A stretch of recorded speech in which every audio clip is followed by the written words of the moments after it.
So, for those unaware, Microsoft has finally come out and revealed the official announcement of their upcoming console, as you're seeing on screen right now, by the new CEO of Xbox Gaming, Asha Sharma.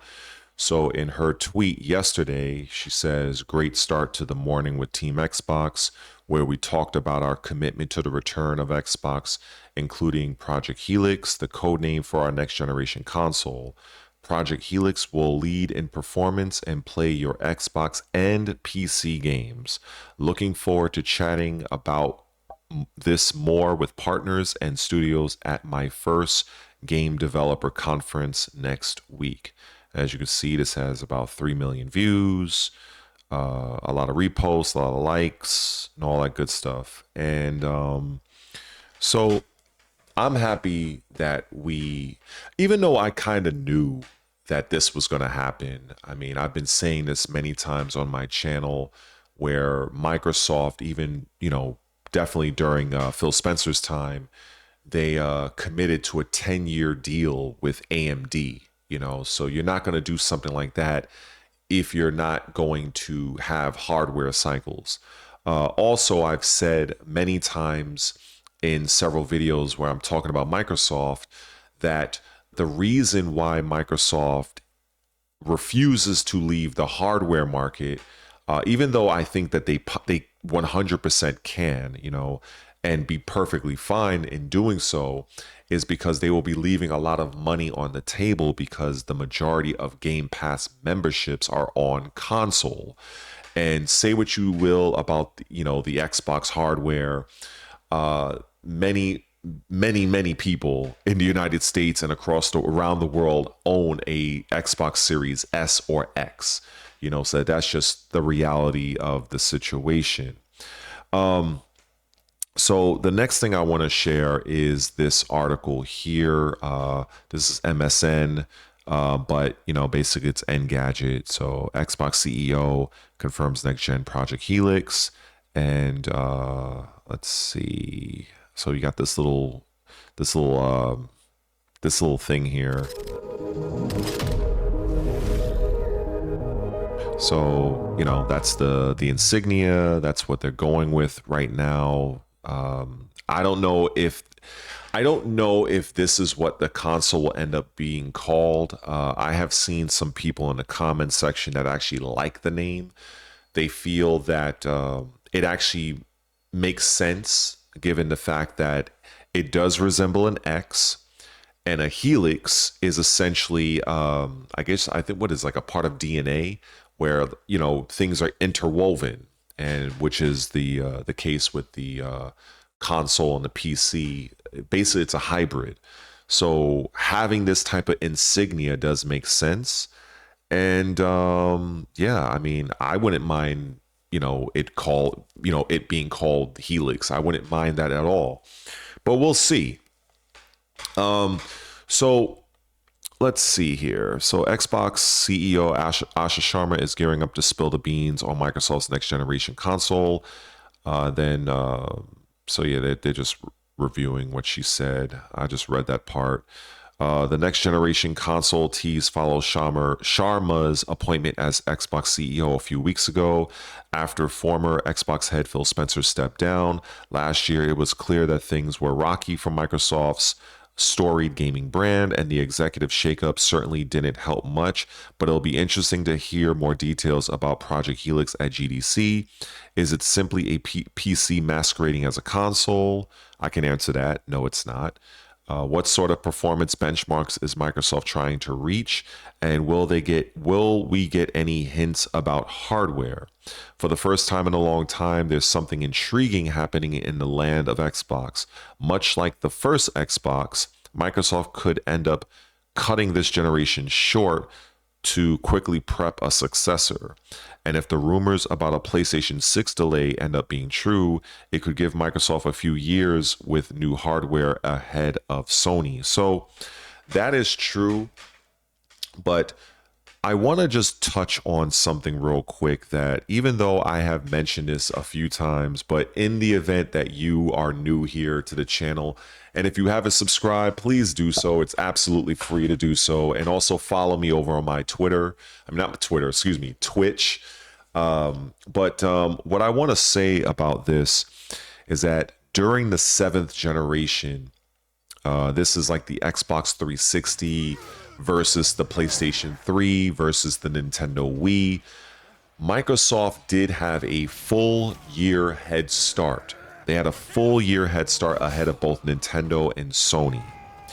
And Microsoft ended up selling about 85.7 million Xbox 360s. And this is despite, the whole Red Ring of Death situation, which was something that Microsoft actually planned for because they rushed the console to market. And the very design of the console was to appeal to the Asian territories because, as I've also said many times, and some of my older audience channel members would remember me saying this, is that Microsoft was trying to gain favor, a bit of market share within the Asian territories. But unfortunately for Microsoft, they could just never break through. So no matter what Microsoft may accomplish outside of the Asian markets, Sony and Nintendo will always have those markets to bolster their numbers. And so by the end of the 7th generation, I believe PlayStation ended up selling about 87 or 88 million PlayStation 3s. And the Nintendo Wii was like, I think 100 and something. So it resulted in Microsoft being dead last in that generation. So I try to let people, I try to explain to people this and say, hey, look at it from Microsoft's standpoint. Microsoft had an entire year head start. They had a lot of great exclusive games. They sold 85.7 million. That's a great number, and they still were last. And when you look back on the Xbox One era versus the PlayStation 4, that was the 8th generation, and at that time, Microsoft decided to take their console division in an entirely different direction by creating, I guess the goal was an entertainment hub, where you play your movies, watch your television, play your video games. And that was the direction they went with, as well as coupling it with an Xbox Connect, which a lot of people didn't like. So I sometimes wonder if Microsoft would have just went with a more traditional console at that time, how would things be different right now? Would we have Game Pass? I'm not sure. But if everything is kind of relatively the same, then I do think that Microsoft would have jumped on AI and cloud regardless, with all things considered, with what we know now. I do believe that the path of AI in the cloud, which is Microsoft's current priority, I believe that they still would have done that. Now, because of the Xbox One and how it was received, it gave rise to Phil Spencer and the people in his crew to go ahead with the whole Game Pass situation, which was, as far as I'm concerned, an excellent move. So I say all of that to say this, that Microsoft did what they felt like they needed to do. And if you look at this current generation, which is the 9th generation that we're in, with so many people questioning why has Microsoft abandoned the traditional exclusive game, why are they porting Halo? I never thought I'd see the day Halo or Gears of War would be on a PlayStation console. You have to understand something, that this dates back all the way to the 7th generation that I just explained to you. Microsoft, in their mind, they took their best swing and they still ended up dead last. And they made that the pivot during the Xbox One. It didn't really pan out the way they wanted, and now they're doing something else. And they realized that when you go out and buy a console, you're essentially just you're investing into that console maker's ecosystem. And more often than not, as a console maker, Nintendo, Sony, Microsoft, you are selling your console at a loss. Now, there was some fool that I had in my comment section a while ago that was arguing up and down, saying that PlayStation 5 was like their most successful system, or something of that nature, that they were making a lot of money. I think they in the billions. And what I tried to explain to this guy is Sony right now is the current market leader. We all know that. And so I believe they have about 80 plus million consoles sold globally, which basically represents their installed base. Okay. Microsoft, I believe, is around 34 million, but they just round it down to about 30. So you look at 80 million to 30 million. Okay. So when you factor in those numbers,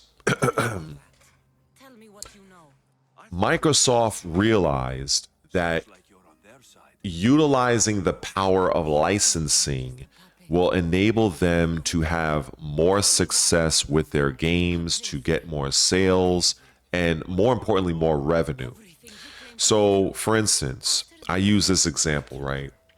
If Microsoft were to come out with Halo 7, and it's like the greatest Halo ever. It's like, the return of Halo. It has like a super high Metacritic of like 90 or something like that. Let's just say that means that on console, the most copies Microsoft could realistically sell is about roughly the same amount as the installed base. Now, I'm not including PC.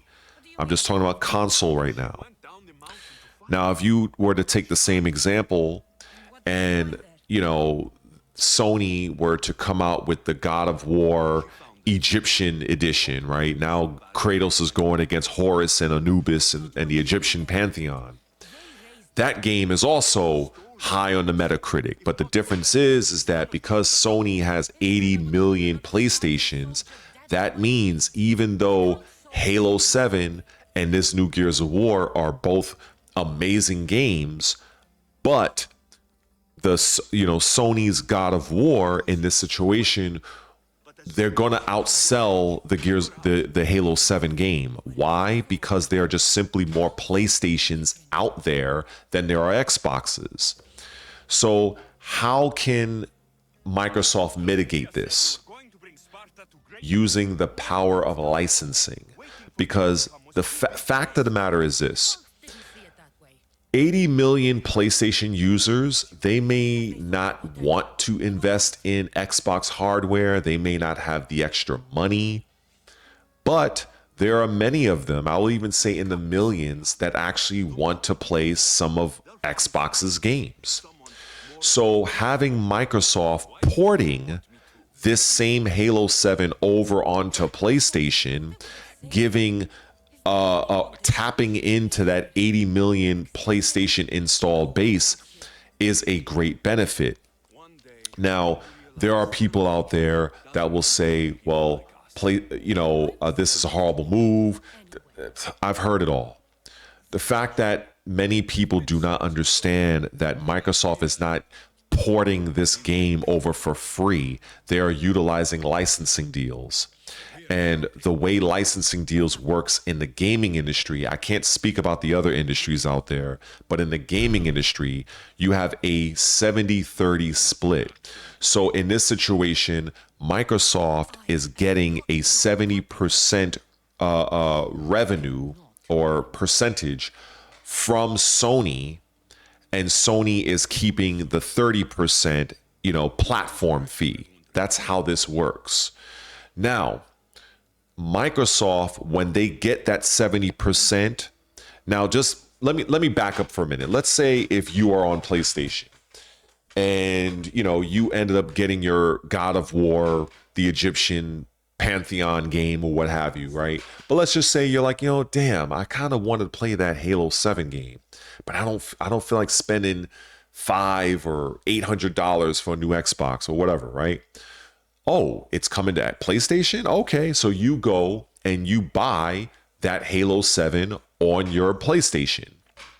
So let's say if the game is $70, $69.99, right? Give or take with tax and all other shit. Well, then that amount of money that you paid for to gain access to Halo 7, Microsoft will get 70% of that money, and Sony will keep the 30% as platform fee. Now we're all caught up, right? So what ends up happening after that, once Microsoft gets that 70%, now it gets diced into about 30 to 40% that Microsoft can use as actual profit, because the rest of the money has to go to other expenses. That's how this works. So if you figure, let's just say if you have half of Sony's installed base, just half. If you have half of their installed base, which is about 40 million, that all go out and buy Halo 7, that means that is about 40 million people that are contributing 70% each, getting sent to Microsoft. That's the power of licensing. And what Microsoft does with this money is they will obviously utilize this money to not only break even, because that Halo 7 cost millions upon millions of dollars to actually develop, not to mention the research and development, not to mention the marketing and everything else in between. And they can turn a bit of a profit as well, reinvest into the company, into the development studio, and then also for future DLCs. That's how this whole thing works. I wish more people understood this. And I ask that if you understand and you're in the comment section, please just type number 1, or that you understand, or whatever, because there's many people that don't. And if you don't understand, let me know, and then I can probably break it down in a different way for you in the comment section. Because this is one of those things that people don't quite understand. And a lot of the content creators that are far larger than me, they're making this they're pushing this narrative, making it appear that Microsoft is not benefiting at all by putting their exclusives on Sony hardware. Like it's categorically false. So I just want to explain that, and hopefully that's coming clear, because I have broken this down in other videos and other live streams, but in the event that you're new and you're watching me for the first time, hopefully that makes sense. Let me move on to this next particular topic here, and that pertains to the news that you may have heard regarding, I think it was a Sony pulling PC support. So I don't think I need to take much time on this. Let me just get to the point on this. The main reason why Sony has done this is because, much like the rest of us gamers and whatever, they have heard the rumors surrounding the upcoming Xbox console. Sony has heard that, rumor that the upcoming Xbox is going to be more powerful than their PlayStation 6. They've heard the rumor that Microsoft is going to integrate Steam and GOG ecosystems, and I think also Epic Game Store, if I'm not mistaken. So they heard these rumors, as well as being able to play PC ports. So when you factor all of that in, what do you think executives, public relations, everybody, the top brass at Sony that are paid a lot of money to safeguard their company and their divisions, do you really think it would be in their best interest to keep porting their best games to PC when there is a rumor that their competitor, and I put air quotes because Sony still regards Microsoft as a competitor, but Microsoft doesn't feel the same way about Sony. Let's just put that out there. So Sony does not want they don't want to take the chance that those rumors are all true, because that would mean that while the upcoming Xbox is going to be more expensive, but that would also mean that you can play those same Sony exclusive titles on an Xbox.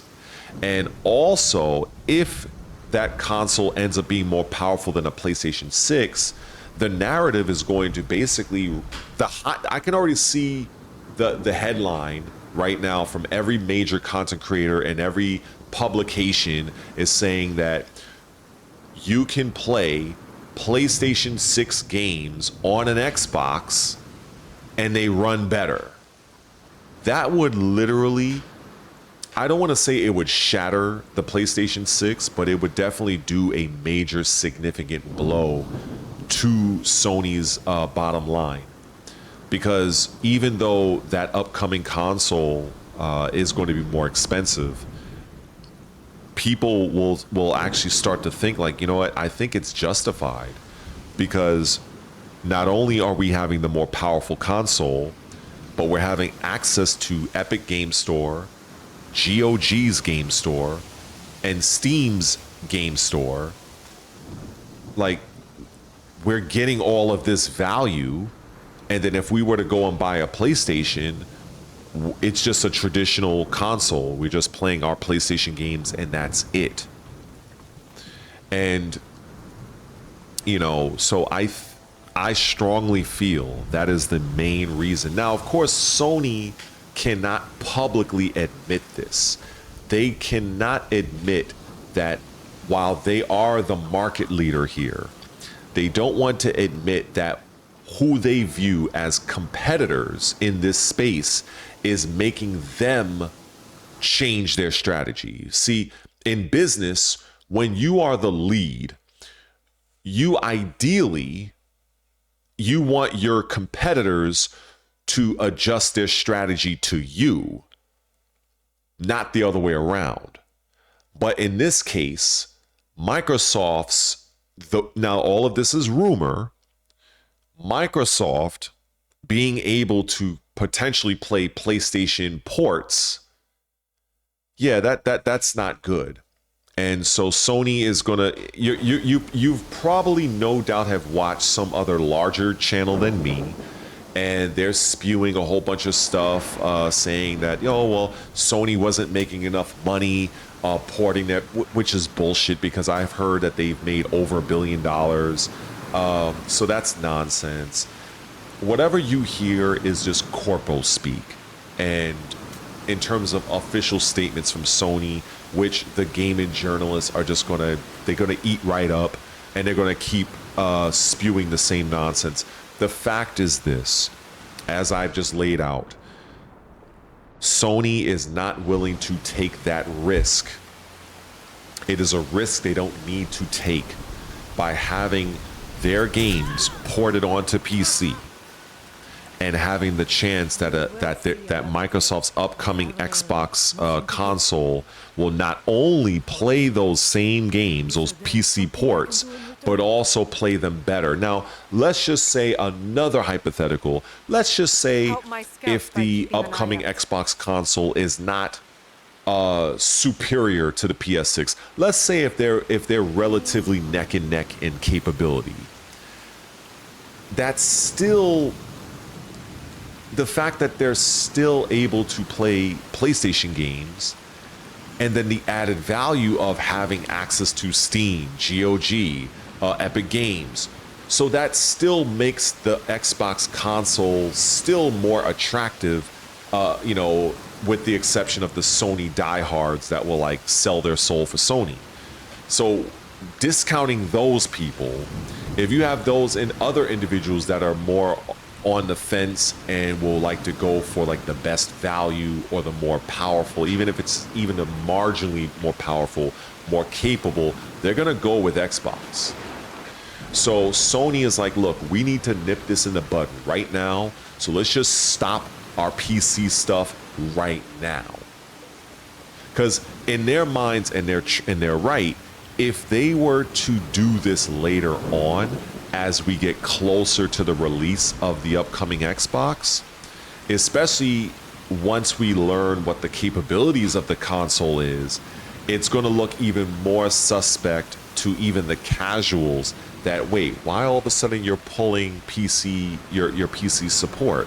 So Sony doing it now, it doesn't come off as too much noteworthy. Yeah, okay, we're not going to be able to have certain games on PC, but people are not looking at the larger picture.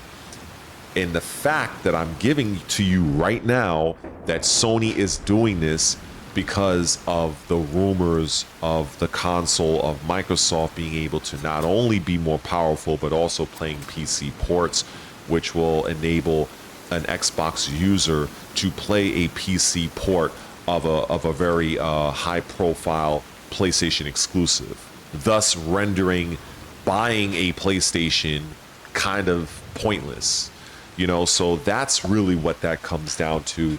And I just hope that all of you guys understand that. As to the other news, I'm pretty sure we're going to get more news coming up. There's a lot of other things that's been going on in the gaming industry, and that's what I like to cover. I think that's probably, the main reason why I call myself Red Related, because whatever relates to me, I'm going to speak about it.